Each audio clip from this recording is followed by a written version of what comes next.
Bonjour et bienvenue à tous. Et avant toute chose, bien sûr, il nous faut sacrifier un rituel annuel. Donc, je vous présente tous mes vœux, les meilleurs pour 2024, dans le meilleur des mondes possibles.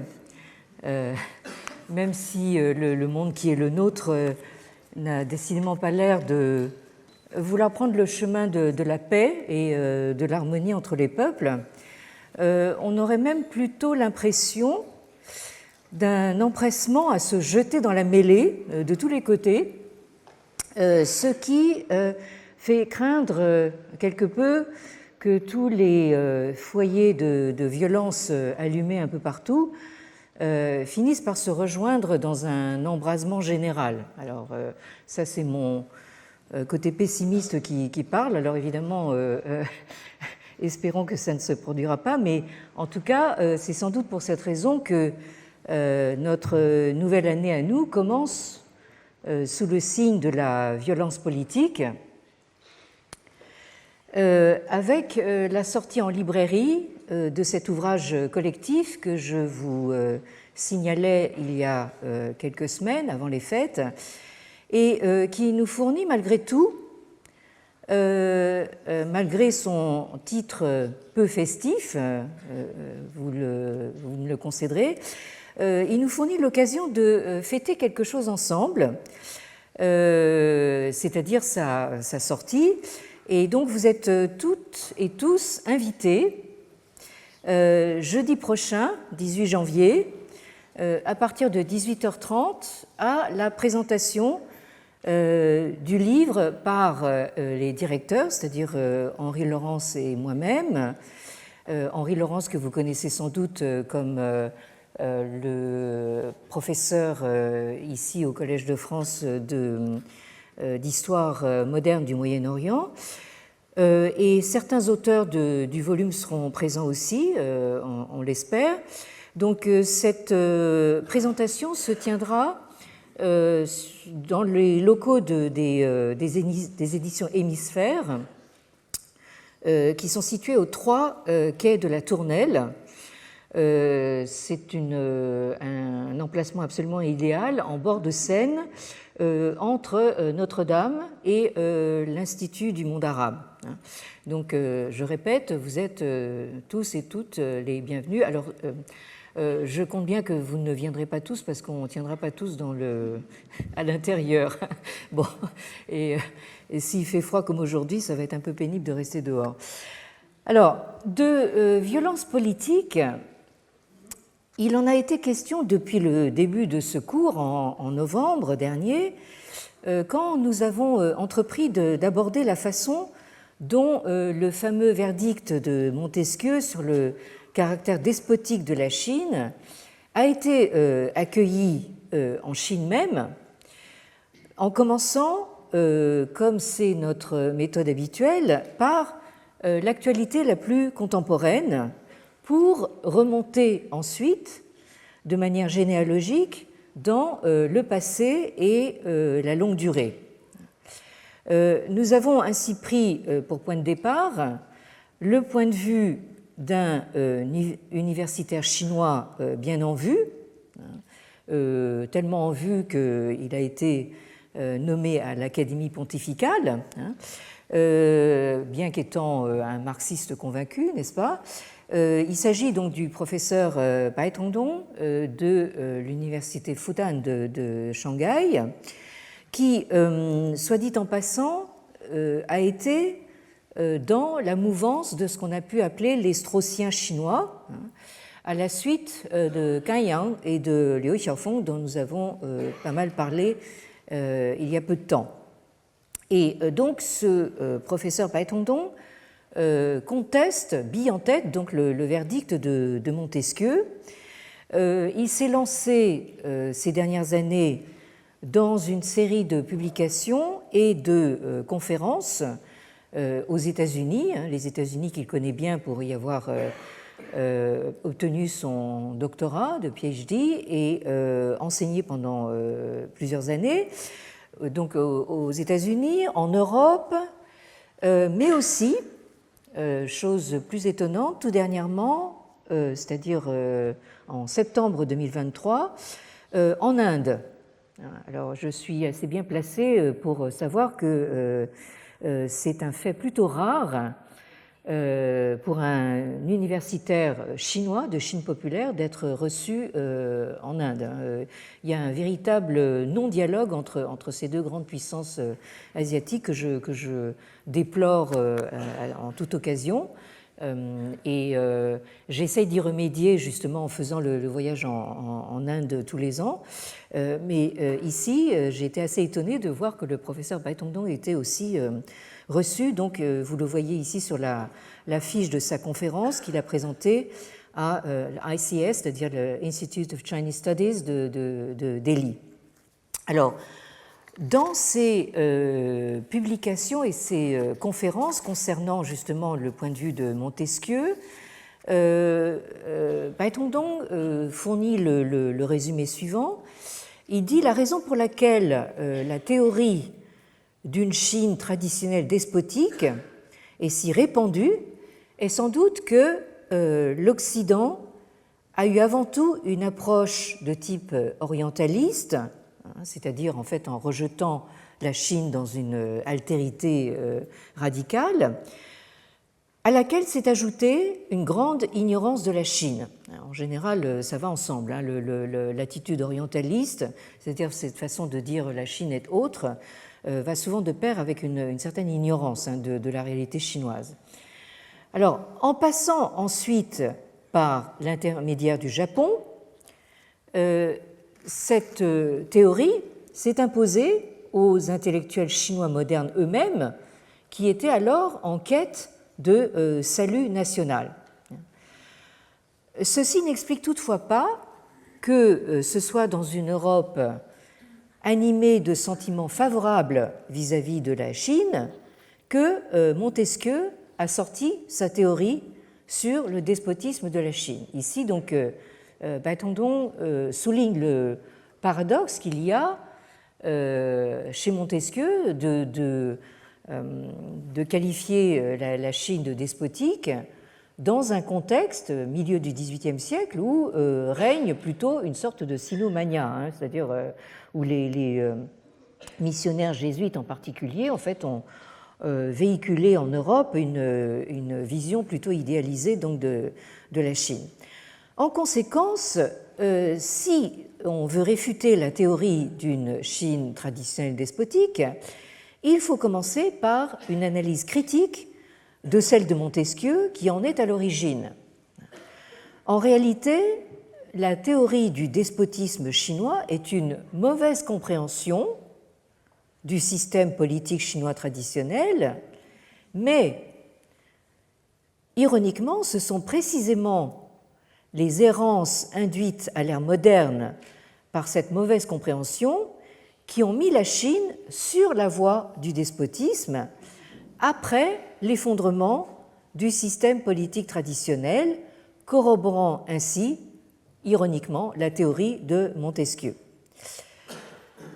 Alors, en ce qui nous concerne, sans reprendre le parti pris accusateur de Bai Tongdong, qui reproche notamment au Japon d'avoir répandu la thèse du despotisme chinois pour mieux condamner la Chine et, partant, mieux la coloniser, nous avons essayé d'analyser objectivement l'historique de la réception de Montesquieu d'abord au Japon, puis en Chine. Donc nous avons beaucoup insisté sur cette médiation japonaise de la réception de Montesquieu en Chine. Nous avons ainsi noté l'importance de la distinction entre les trois pouvoirs, donc législatif, exécutif, judiciaire, formulés par Montesquieu. Donc cette distinction a connu un très grand retentissement dans le Japon de l'ère Meiji à partir de 1868. Et ensuite, nous avons vu la diffusion de cette idée en Chine dans le contexte du fameux siècle des humiliations à la suite des guerres de l'opium. Et alors, nous avons vu comment les élites chinoises ont tenté d'encaisser le choc, le choc de ces guerres de l'opium menées par les puissances occidentales sur le territoire chinois, comment elles ont tenté d'assimiler ce choc en mettant au point la fameuse formule du Zhongti Xiyong que vous avez ici en verticale, c'est-à-dire donc Zhong, le centre, la Chine, comme constitution de base, comme constitution fondamentale, et Xi, c'est-à-dire l'Ouest ou l'Occident, simplement comme, disons, bon à être utilisé.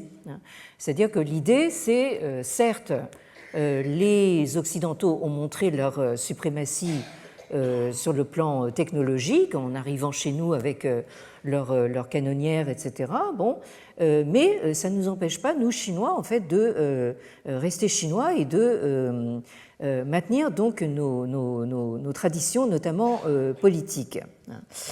Alors ça, c'est une formule qui a fait florès dans la génération, disons, de la première moitié, ou enfin, non, plus exactement, enfin, du milieu du XIXe siècle, avec Feng Guifen qui est né en 1809, ou Zhang Zhetong qui est né en 1837.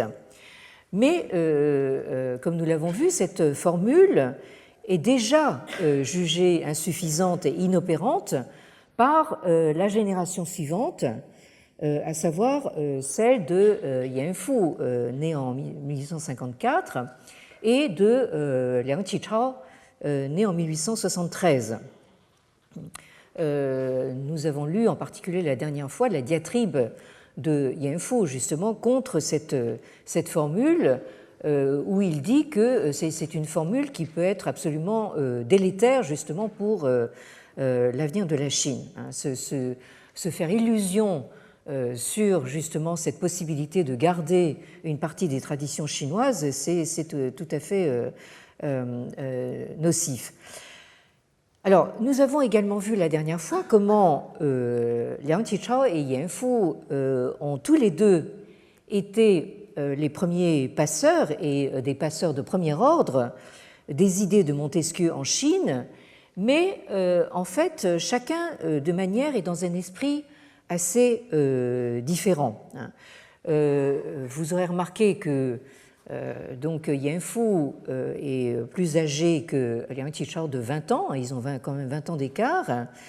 Ils ont des personnalités, des types de formation très différents, et ils sont dans des situations également très différentes, puisque, comme vous le savez, Liang Qichao, à la suite du fiasco de la tentative de réforme de 1898, a dû prendre refuge au Japon, alors que Yan Fu, lui, est resté en Chine. Mais malgré tout, ils ont donc cette relation extrêmement complexe dans laquelle ils ont en même temps des idées, des centres d'intérêt en commun et des façons très très différentes de les aborder.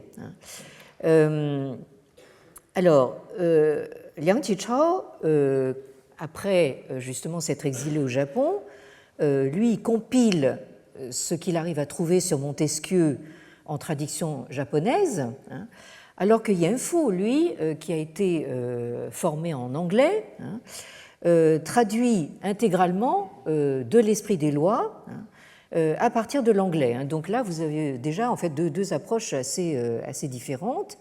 Et de la même façon, Liang Qichao, à l'instar de ses sources japonaises, met l'accent sur l'idée de tripartition des pouvoirs, selon Montesquieu, alors que Yan Fu, lui, s'intéresse davantage aux théories de Montesquieu sur le constitutionnalisme.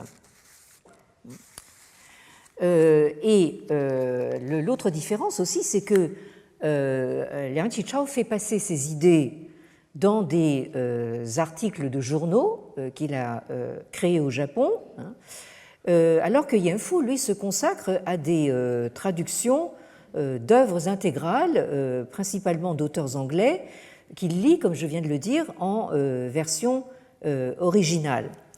Alors, Yan Fu, on le sait, connaissait bien les idées de Liang Qichao sur les diverses constitutions du monde, mais on sait aussi qu'il désapprouvait totalement l'utilisation par Liang Qichao de traductions japonaises et d'ouvrages secondaires.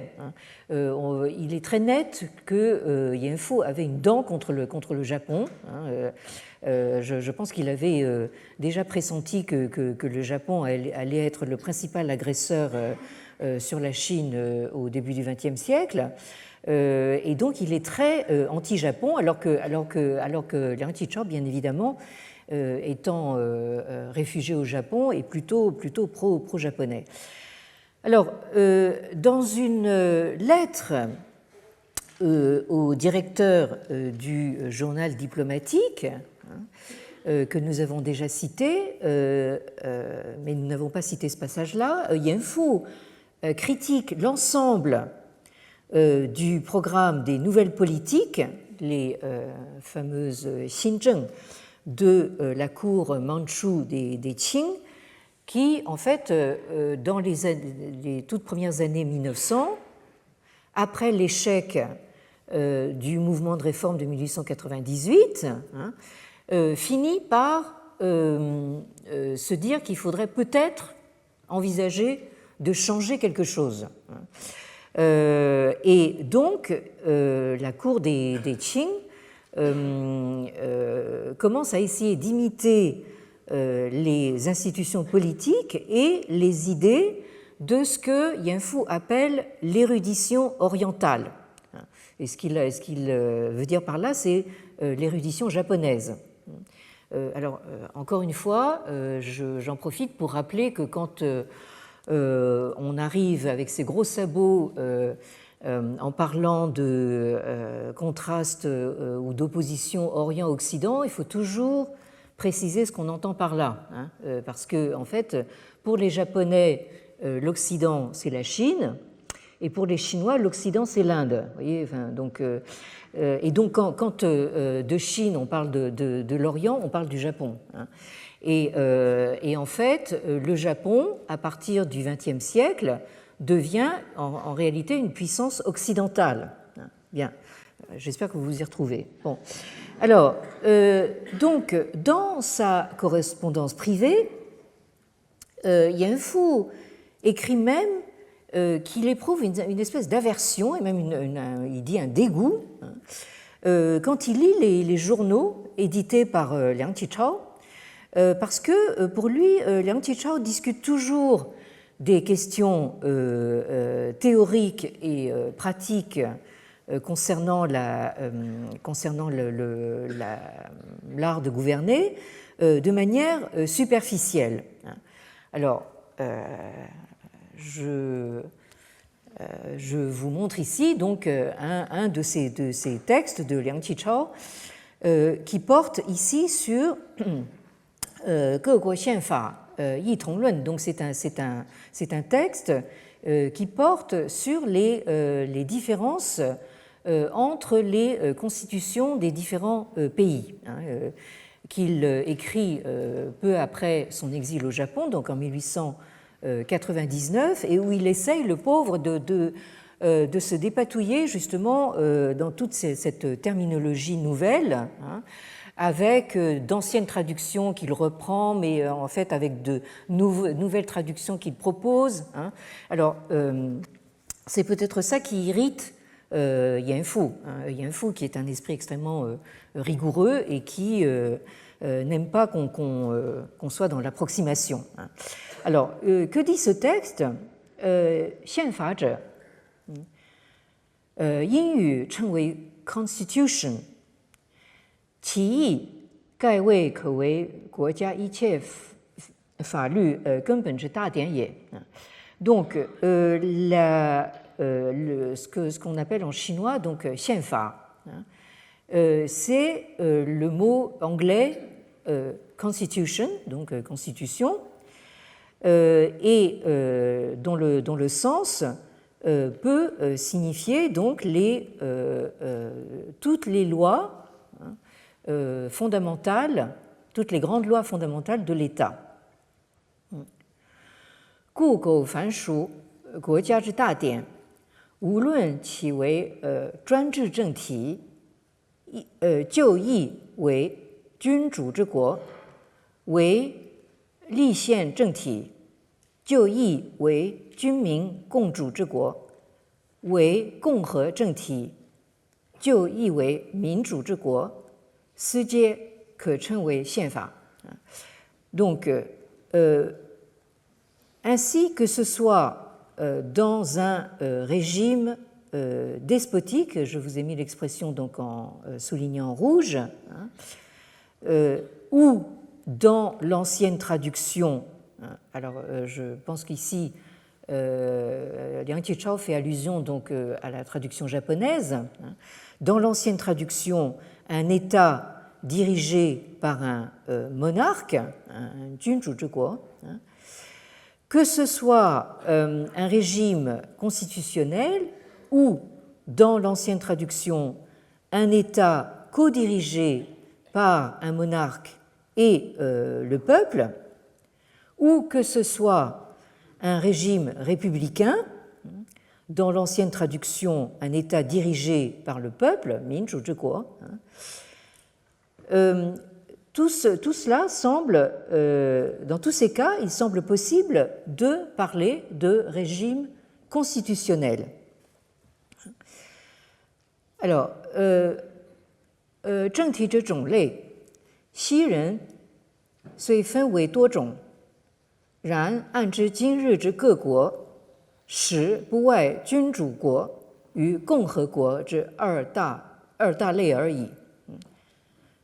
其中于君主国之内，又分为专制君主、立宪君主之二小类。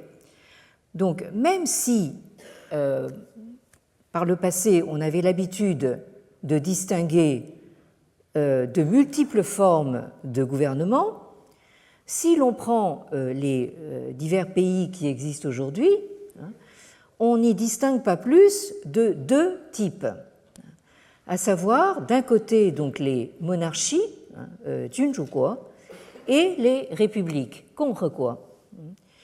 Et dans les monarchies, on distingue deux sous-catégories, à savoir donc les Zhuanzhi Junzhu, c'est-à-dire les monarchies autocratiques, et les Li Xian Junzhu, et les monarchies constitutionnelles.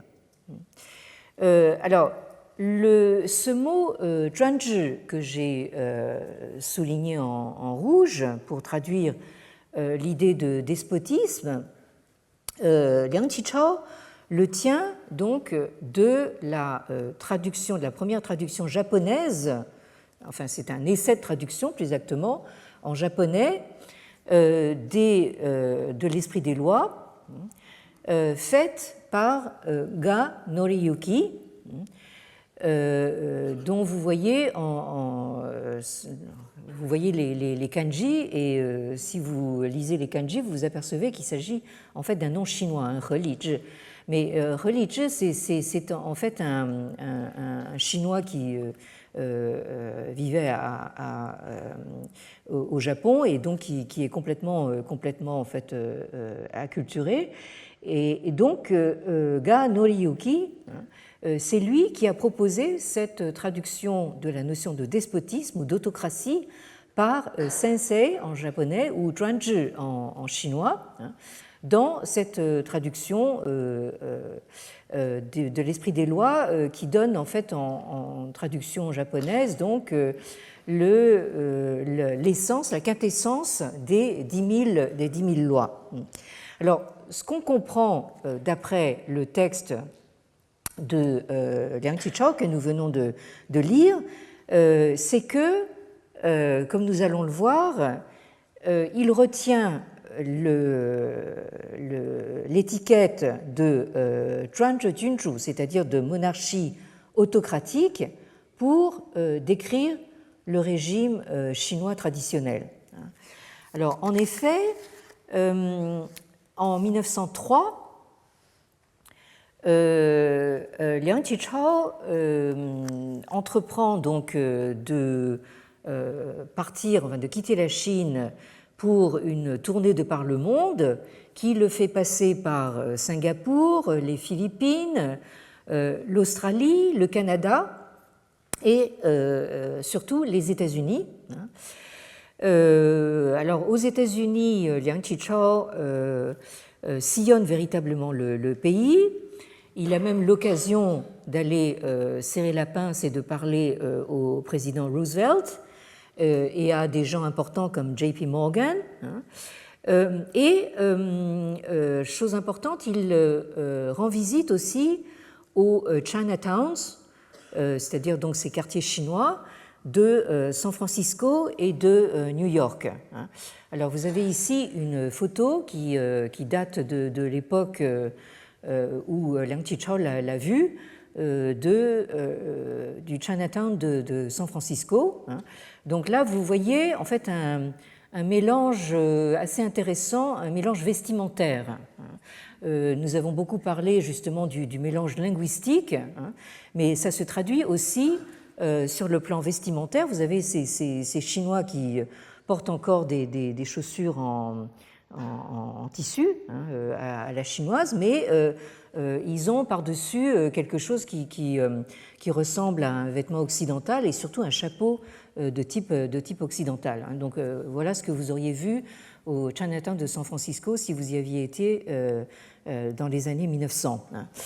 Alors, ce que Liang Qichao voit chez ses compatriotes chinois exilés à l'étranger, aux États-Unis, c'est que, en fait, ils souffrent des mêmes symptômes que les Chinois à la maison, c'est-à-dire ils constatent que, en fait, les Chinois, en tant qu'essence nationale, ne sont pas encore prêts pour la liberté qu'exigent justement les systèmes politiques occidentaux. Et il en conclut même, je le cite, nous autres Chinois, nous ne sommes capables d'accepter que le despotisme et nous ne sommes pas encore capables de jouir de la liberté. Et pour le dire en un mot, les Chinois d'aujourd'hui peuvent être seulement gouvernés de manière autocratique, ils ne sont pas encore prêts pour justement exercer leur liberté. Et là, nous revenons donc en bas de la diapositive, ici, à un texte que Liang Qichao écrit en 1906, c'est-à-dire à son retour de cette tournée dans le monde occidental. Et il écrit ce texte qui s'intitule donc Kaiming Zhuanzhilun, c'est-à-dire donc un texte qui porte sur le despotisme éclairé. Et dans ce texte, il indique clairement que c'est bien le despotisme, même si on peut considérer que c'est un despotisme plutôt éclairé, et non pas la démocratie qui s'adapte à la situation de la Chine, étant donné que pour lui, les Chinois ne sont pas qualifiés pour pouvoir jouer un rôle décisif dans la politique du pays.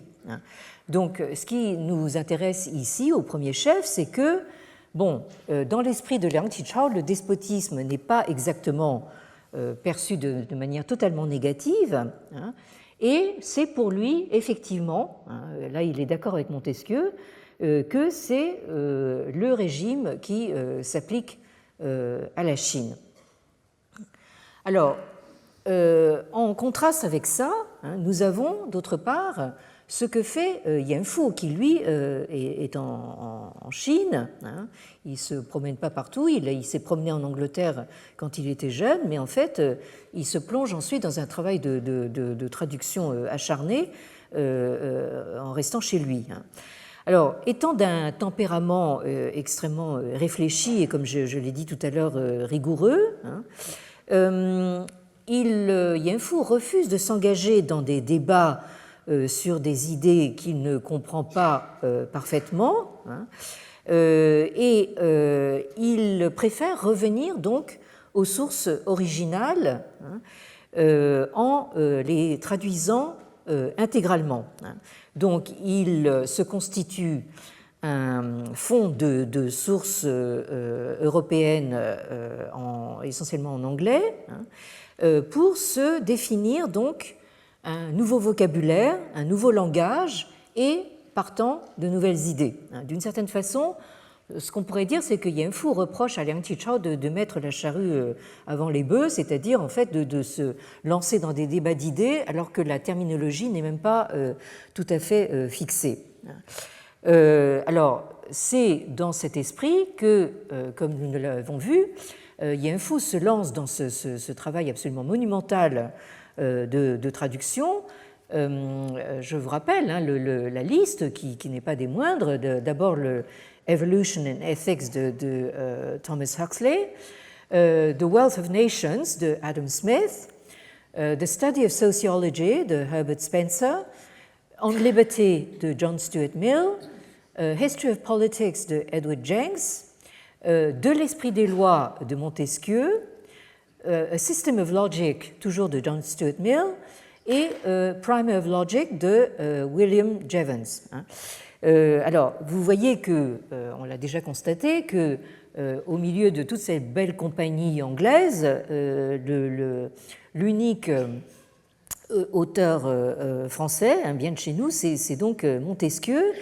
Et en fait, même si Yan Fu est anglophone, hein, et il privilégie bien sûr les sources anglaises, c'est quand même pour lui l'esprit des lois qui est le plus important et qu'il traduit de la manière la plus complète et la plus précise, parce que c'est grâce à cet ouvrage que Yan Fu s'est constitué un tout nouveau langage politique, hein, qu'il a bien l'intention d'implanter dans la culture politique chinoise. Hein. Parce qu'au fond, après tout, on pourrait se demander pourquoi diable est-ce que Yan Fu a pris la peine de traduire intégralement l'esprit des lois. Je ne sais pas si vous voyez ce que c'est, hein, l'esprit des lois. C'est quand même très volumineux et entreprendre de traduire ça intégralement en chinois classique en plus, c'est pas une mince affaire et il lui a fallu d'ailleurs 5 ans. Hein. Bon, 5 années pleines, puisque sa traduction, donc qu'il présente sous le titre de Fa Yi, c'est-à-dire les idées des lois, hein, la signification des lois, paraît en 7 volumes de l'année 1904 à l'année 1909. Alors, la raison pour laquelle il se lance là-dedans, hein, c'est pas parce qu'il avait rien d'autre à faire, c'est que au début du XXe siècle, la Chine, et ça c'est vraiment important, la Chine est confrontée au choix crucial, voire vital, entre faire une réforme constitutionnelle ou une révolution. Là, les chemins divergent. Hein. Vous avez ces 2 voies possibles qui vont être donc discutées, débattues pendant toutes les premières années du XXe siècle en Chine. Et évidemment, comme ses contemporains, Yan Fu considérait l'esprit des lois comme le classique du constitutionnalisme moderne qui faisait le plus autorité, hein, d'où évidemment sa volonté farouche de le traduire intégralement pour le présenter au public chinois. Alors, il commence par mettre en avant la fameuse idée de Montesquieu, sa classification des gouvernements, fondée sur la distinction entre la nature du gouvernement et le principe de ce gouvernement. Alors, la nature, c'est, nous dit Montesquieu, ce qui le fait être tel, c'est-à-dire ce par quoi donc un gouvernement est constitué, sa structure politique particulière. Alors que le principe, c'est, nous dit Montesquieu, ce qui le fait agir, c'est-à-dire ce par quoi donc le gouvernement est poussé ou motivé à agir, ou bien donc, en d'autres termes, les passions humaines qui mettent le gouvernement en mouvement. Alors, au début du livre 2, là je vous rappelle nos grands classiques quand même, je crois j'espère qu'on a tous lu, mais enfin bon, c'est toujours bien de lire du Montesquieu, c'est un très beau style. Il propose sa propre classification donc, des gouvernements. Ce livre 2 est intitulé « Des lois qui dérivent directement de la nature du gouvernement », chapitre 1, de la nature des 3 divers gouvernements. Et je cite Montesquieu, « Il y a 3 espèces de gouvernement, le républicain, le monarchique et le despotique. Pour en découvrir la nature, il suffit de l'idée qu'en ont les hommes les moins instruits. Je suppose 3 définitions, ou plutôt 3 faits. L'un, que le gouvernement républicain est celui où le peuple encore, où seulement une partie du peuple a la souveraine puissance. Le monarchique, celui où un seul gouverne, mais par des lois fixes et établies. Au lieu que, dans le despotique, un seul, sans loi et sans règle, entraîne tout par sa volonté et par ses caprices. Alors, ensuite, bon, je résume, donc pour Montesquieu, les républiques se subdivisent en démocratie, c'est-à-dire l'ensemble du peuple qui détient le pouvoir suprême, et en aristocratie, c'est-à-dire une partie seulement du peuple qui détient le pouvoir suprême. Et les principes respectifs de ces gouvernements que Montesquieu vient de distinguer sont donc la vertu pour la démocratie, la modération pour l'aristocratie, l'honneur pour la monarchie et la crainte pour le despotisme, d'où la formule concernant la Chine qui est un État despotique dont le principe est la crainte. Alors, en termes de traduction, le Fayi de Yan Fu, donc sa traduction de l'Esprit des lois, c'est, comme je le disais tout à l'heure, la traduction dans laquelle il est le plus fidèle au texte original. Il a vraiment en fait fait un gros effort justement pour coller au texte. Alors, malgré cela, justement, c'est tout à fait intéressant de voir qu'il a une tactique de traduction différente pour justement les natures de gouvernement et pour les principes de gouvernement. Alors, pour les natures de gouvernement, les formes de gouvernement, c'est-à-dire monarchie, république, etc., il utilise donc le vocabulaire existant, qui a donc été en grande partie mis au point quand même par les Japonais. Mais pour les principes de gouvernement, c'est-à-dire justement ce qu'il appelle les passions humaines qui motivent un gouvernement à agir, là, il fait appel à un vocabulaire traditionnel chinois, parce que précisément, il s'agit de traduire des émotions. Et il pense que justement, en fait, d'employer des termes traditionnels chinois, ça va parler davantage au public chinois. C'est ainsi que, pour vertu, la vertu républicaine, hein, il emploie le mot de en chinois, hein, de qu'on a justement en fait conventionnellement traduit par vertu, mais qui en fait est d'abord en fait comment dire, une sorte de charisme ou de puissance inhérente à une personne d'exception. De la même façon, il emploie aussi la notion de li, c'est-à-dire la notion de sens des rites, pour traduire l'honneur, hein, et la notion de xing, c'est-à-dire de punition ou de châtiment pénal, pour traduire la crainte. Donc là, c'est tout à fait intéressant de voir cette différence de techniques de traduction justement pour ces deux catégories.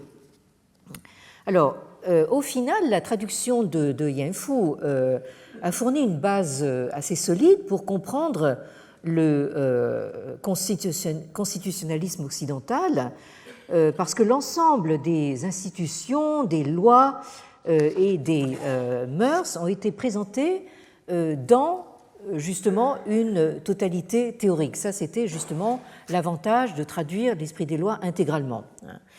Et en outre, vous avez l'introduction de nouveaux termes, de nouvelles notions qui ont remplacé l'ancien cadre tripartite simplifié mis au point par les Japonais au début de l'ère Meiji.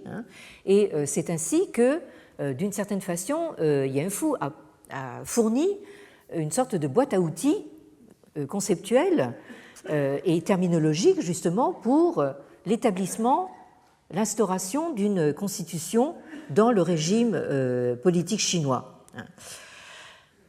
Alors, malgré cela, on voit très bien dans les commentaires, les apartés que Yan Fu fait tout en traduisant l'esprit des lois de Montesquieu, on voit très bien qu'il n'est pas tout à fait satisfait de la classification des gouvernements établie donc par Montesquieu et qu'il essaye de reformuler une typologie alternative. Alors ça concerne essentiellement deux questions que soulève Yan Fu dans son travail de traduction. Alors premièrement, est-ce que le régime chinois traditionnel était véritablement despotique dans la description de Montesquieu? Donc là, on voit que Yan Fu, tout en ayant cette volonté de faire passer les idées de Montesquieu en chinois, il reste quand même critique. Et donc là, comme beaucoup d'intellectuels chinois qui lui ont succédé, il pose cette question, mais est-ce que, en fait, la façon dont Montesquieu décrit le régime politique chinois traditionnel est véritablement fidèle à la réalité? Est-ce qu'on peut parler d'un despotisme au sens de Montesquieu? Deuxième question, c'est, étant donné l'autorité de Montesquieu en matière de constitutionnalisme, sa classification des gouvernements était néanmoins trop statique, c'est-à-dire vous avez des catégories qui sont très comment dire, compartimentées, et pour Yan Fu, qui vit dans un contexte extrêmement tourmenté, mouvementé, en évolution perpétuelle, cette catégorisation n'est pas exactement adaptée pour une théorie du changement constitutionnel et demande donc à être un petit peu recadrée. Alors là, on voit que, contrairement à la plupart de ses contemporains, à commencer par Liang Qichao, qui accepte assez facilement finalement la description du despotisme chinois par Montesquieu, et on voit que Liang Qichao dit oui, ben oui, c'est vrai, quoi. Enfin, nous autres Chinois, au fond, c'est un régime despotique qu'il nous faut, quoi. Bon.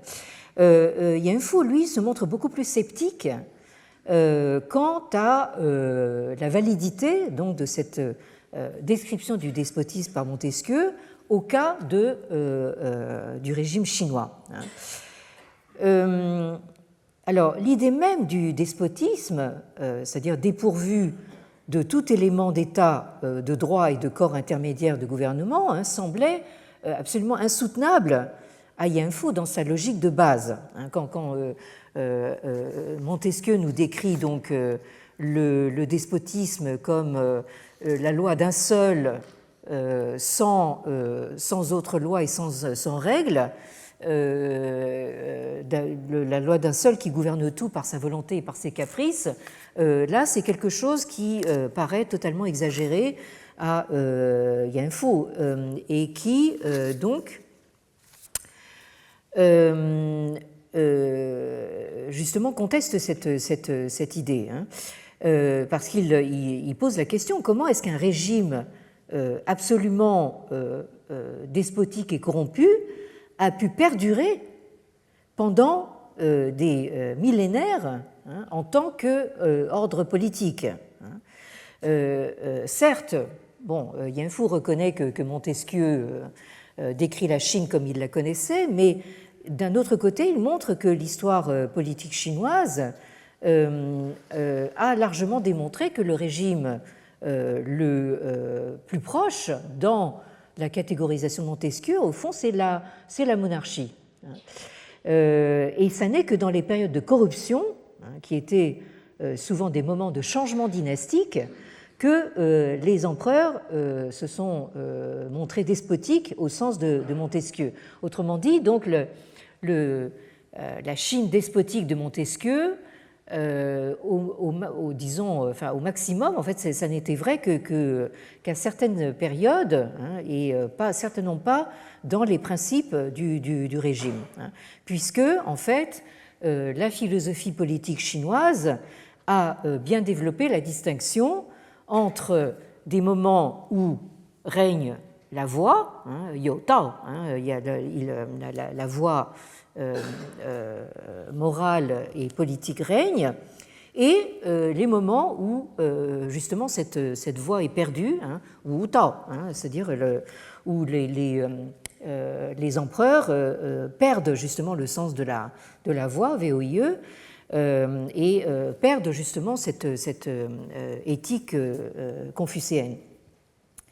Donc, en ce qui concerne l'agenda pratique, la thèse centrale de Yen Fu était que, au fond, seule une démocratie constitutionnelle, ce qu'il appelle un Li Xian Minzhu, qui intègre donc la dynamique politique du pouvoir du peuple, le Minquan,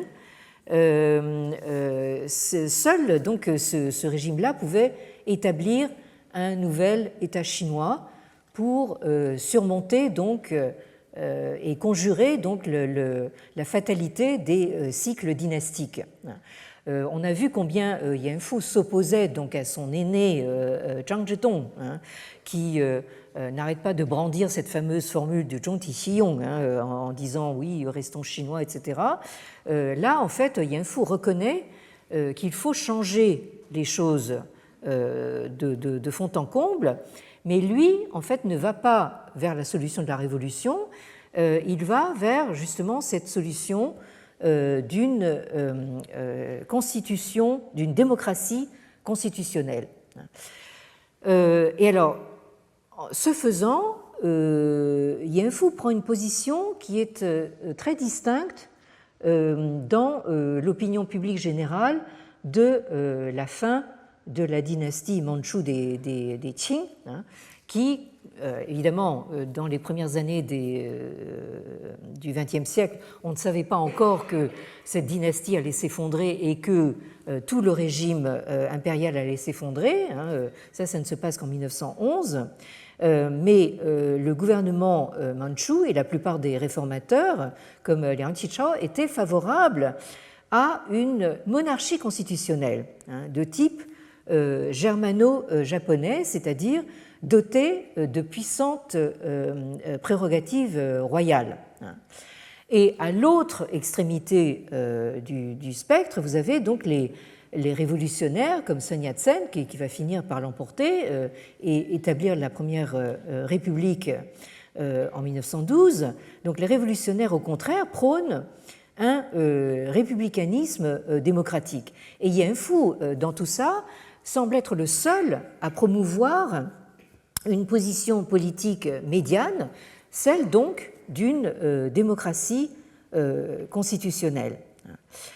Parce que pour lui, dans ce type de régime, la Constitution stipule les droits des citoyens et les devoirs correspondants. Donc là, elle inclut justement cette fameuse théorie du Minquan, des droits du peuple, à laquelle Zhang Zhetong était farouchement opposé. Donc là, le peuple a à la fois des droits et des devoirs.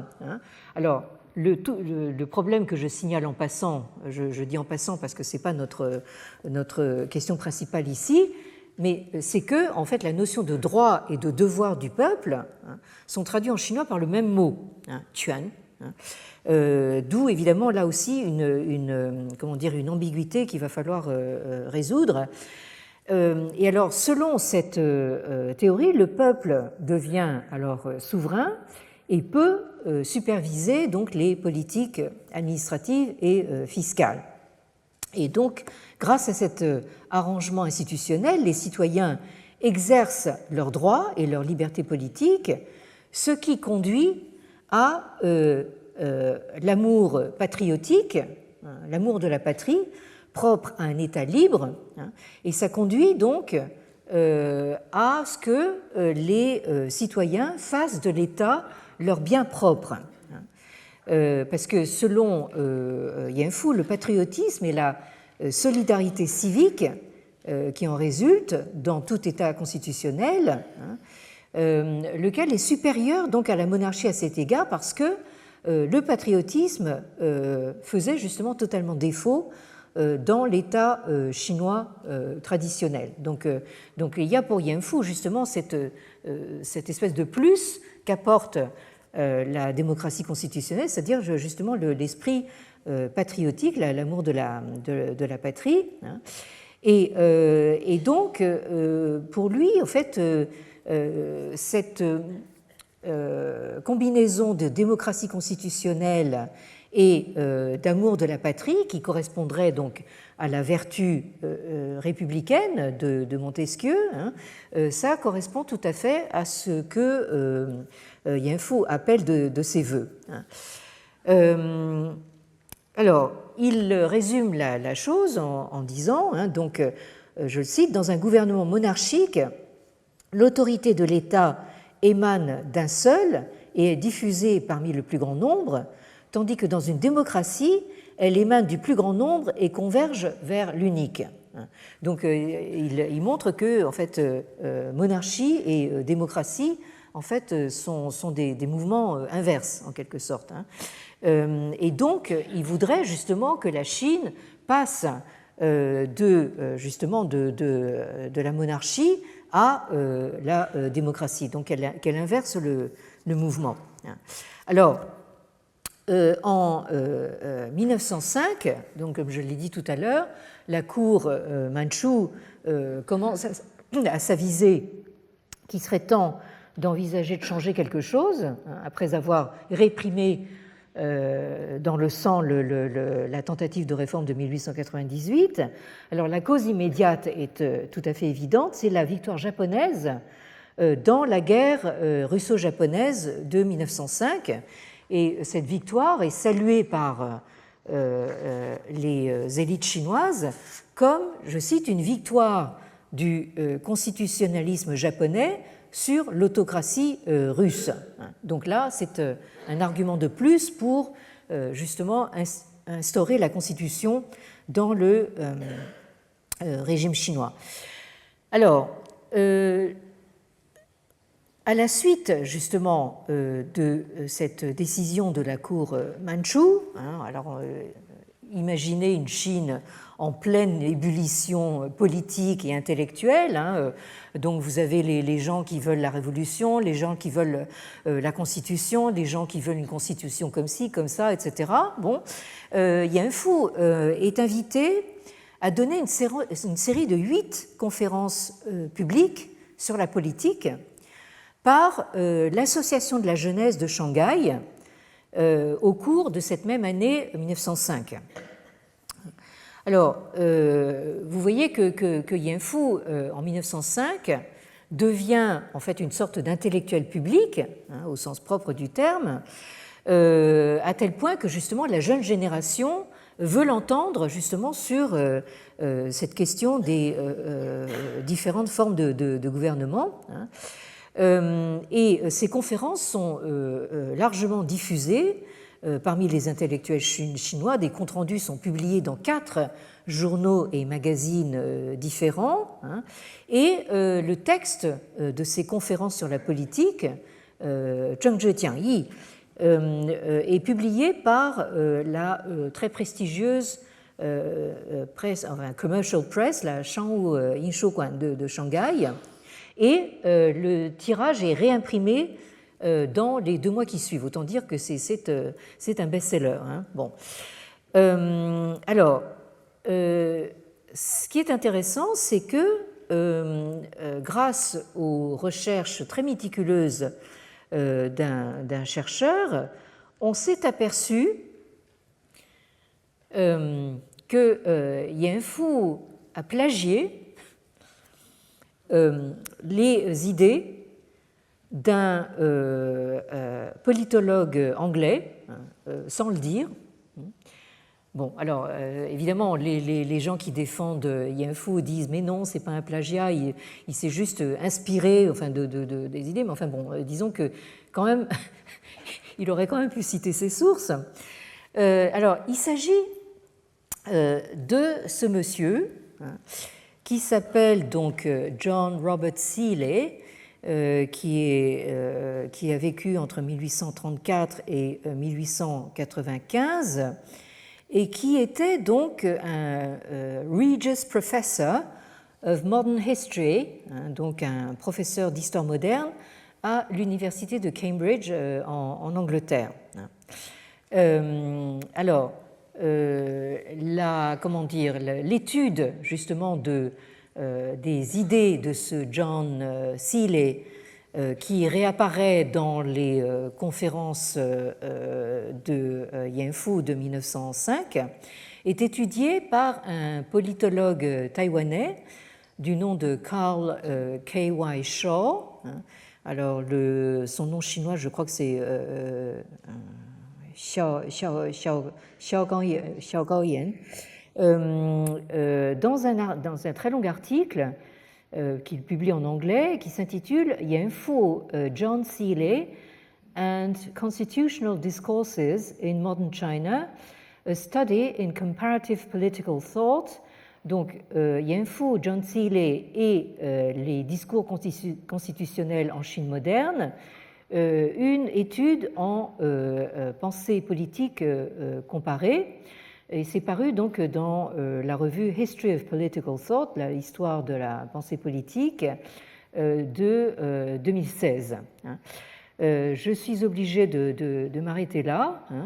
Nous reprenons ceci la prochaine fois, mais la prochaine fois, donc, nous verrons justement combien ce moment des premières années du XXe siècle sont absolument cruciales et pourquoi beaucoup d'intellectuels chinois en fait les regardent vers ces années-là, enfin de façon presque nostalgique, parce qu'il y avait à ce moment-là une espèce d'ouverture, tout était possible, alors que maintenant, bon, on a l'impression que tout s'est refermé. Donc il y a ce moment tout à fait crucial, et nous allons ensuite en fait retourner le regard, réinverser le regard en nous intéressant à la façon dont Montesquieu en fait a perçu la Chine. Jusqu'à ce moment, nous avons vu comment les Chinois perçoivent cette Chine de Montesquieu, mais maintenant il s'agit aussi de voir exactement comment Montesquieu a vu la Chine. Bien, de nouveau, donc, bonne entrée dans 2024 et la semaine prochaine, si le Bouddha le veut bien. Merci.